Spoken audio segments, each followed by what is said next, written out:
Wigan Athletic are in the semi-finals of the FA Cup. Let's show you how they got there, going back to the first half, and a penalty that in some ways summed up some of the big mistakes that Martin Demichelis has been making recently for Manchester City. Yeah, I mean, first of all, the communication wasn't great there, but once Demichelis gets over there, Fortuny does a fantastic bit of skill. He's got to let him go there. Once he makes that challenge, he's always running the risk of the referee having to make a decision, but you have to give credit for that little bit of skill. But here, you've got to just let him go and let the play play itself out. It's a poor decision making, wasn't it? To dangle his foot in there. Fortuny does really well, gets his right foot across the ball, the line of the ball into Demichelis, and Demichelis does the rest. He lures him in, doesn't he? He just accepts it, no problem whatsoever. And it's poor decision making all round. And you enjoyed the penalty, didn't you? You thought it was coolness personified. I did. It's a fantastic penalty. He's watching the keeper all the way there. He knows where the keeper's going, just slots it in the other way, and you know, he's very, very calm in these situations, and that's the difference. To be able to do that in a high pressure situation, that's why he's that good.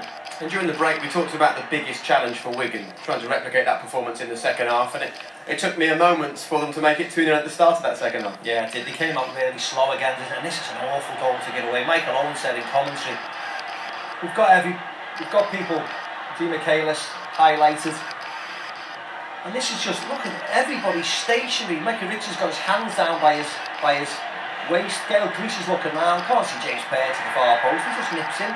Really poor goal to give away, but you know, brilliant goal for Wigan. Pert shows a lot of desire getting in there, doesn't he? He really does want to get on that ball, and he shows a lot of desire to get across and to get the first touch. And you know, he's not the favourite there, but he's gone right through, and credit to him.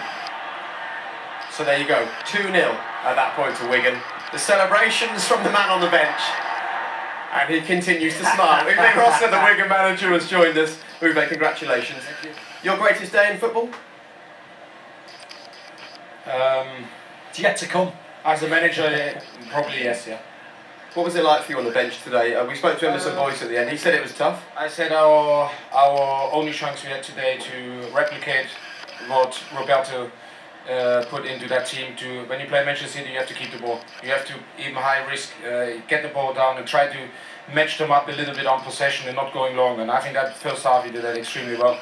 Second half, we had to take players off. As always, you're interrupting a little bit the rhythm, and obviously City had nothing more to lose. They pushed forward and pushed forward, and but I think when I seeing the goal, what City has scored, I felt personally it was offside. Lescott interfering with the referee, with our goalkeeper, and apart from that, I'm so happy for the chairman, for the players, and.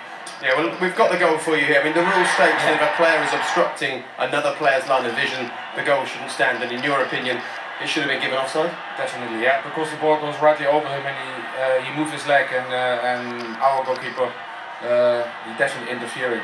Yeah, we all agree with that. I think we said it when it happened. It shouldn't have been disallowed. But Uwe, I don't know whether you've seen any more highlights on the television, but have you seen Mr. Boyce's block on Edson Dzeko? Because it is an absolutely incredible block. I felt our players, the back five, the midfield, I think the midfield was very good in the beginning. Also the bravery, I spoke a lot about bravery. Here I see the block now here. They're playing wide out, and obviously the ball's flying in. And we had also a lady luck on our side. You have to have that when you go into a place like that. And but overall, I'm so delighted for my players. Incredible character from your defenders out there today. Not only from my defenders, I felt we was brave to get on the ball here, probably the shot and water. Oh my God! When they slow it down here, Uwe, it's absolutely phenomenal. I think you put pressure on him and he missed the chance. That all that I can ask from my defenders. And we've spoken to your players. Obviously, they were in the midst of a match, so they didn't know that all this hard work, all this effort meant that they would face Arsenal at Wembley in the semi-final. Did you know who your opponents were going to be during the match? I know it from before the game, and I didn't stop my players to put a lot of effort in because I want to play Arsenal. And look who's joined us now, Dave Whelan as well. Dave, congratulations. We just spoke to Uwe about the fact that this is his greatest day in management. How does this afternoon compare to the day that you won the Cup at Wembley? Well, nothing can compare when you actually win the Cup. But to come here, to this stadium, and win and go back and play Arsenal in the semi-final is a dream, a total dream. I mean, the last 5 minutes seemed like 50 minutes. Yeah. But I just thought in the first half we were by far the better team. Yep. You know, and I thought we played great football. all down to this man. He is a man who makes them work, makes them graft, got them all fit. What was the main reason you gave Uwe Rosler the manager's job here at Wigan? You know, I got a lot of applications for it, and it's not an easy job looking at for a manager because everybody can come across good. He just came across with an honest statement, an honest face, and speaking. Every question I asked him, bang, got an answer for. And I watched his career, I watched him at Brentford. He brought that club up, and I just thought it's time we had a disciplinarian who looks after the team but makes them graft. He's done exactly that. And it was a big decision for you to walk away from Brentford. I know you loved your time there. Feels like the right decision now? I think it was the right decision from the first moment. I wouldn't have taken that decision when I didn't feel it was right. I know what I was doing. My family was very happy with coming back to the Northwest. I think Wigan Athletic is a fantastic football club for me. It gives me all the possibility what I'm looking for. And the big task is now the focus. We have even more games now coming up, and our main aim is to getting into the playoffs. So the next focus is Wednesday. Yeah, that's the challenge now, Dave. How do you juggle an FA Cup semi-final against Arsenal and trying to get back to the promised land of the Premier League? With great joy, with great joy. Well, one thing I didn't want today, I knew I didn't want it, is a draw. Because that just piles more pressure on. We're going to have played 52 games, I think, this year.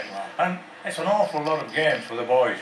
But you know, the feeling at Wigan is running through them and you can really touch it. And it's all down to the back door box. He has got these lads believing. And you know what it's like, lads, you've all played. When you believe, things seem a lot easier. You know, and in our club, when you walk in, you can slice the atmosphere of quality, of this feeling of we're going to win. And today, unbelievable victory. It's a nice habit to have, isn't it, going back to Wembley again?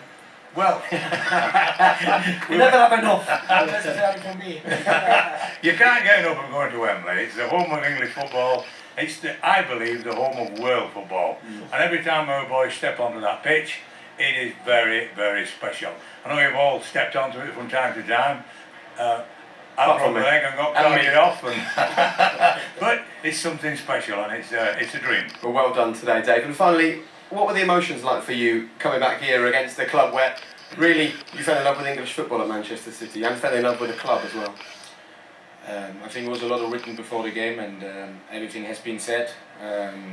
Everybody knows my tie to Manchester City, but already I made it absolutely clear that I'm very, very happy and excited to be a manager of Wigan Athletic, and I kept in control. I kept my emotions under control, and I was purely focusing on the job in hand.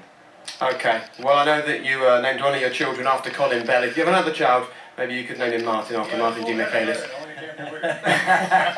Dave, thank you very much, congratulations. We'll see you at Wembley. Well done, Uwe, well done. Right, make sure you join us in just a couple of moments. We have seen an incredible match, an incredible day here at the Etihad. In a moment, we'll hear from Manuel Pellegrini and get the other side of the story.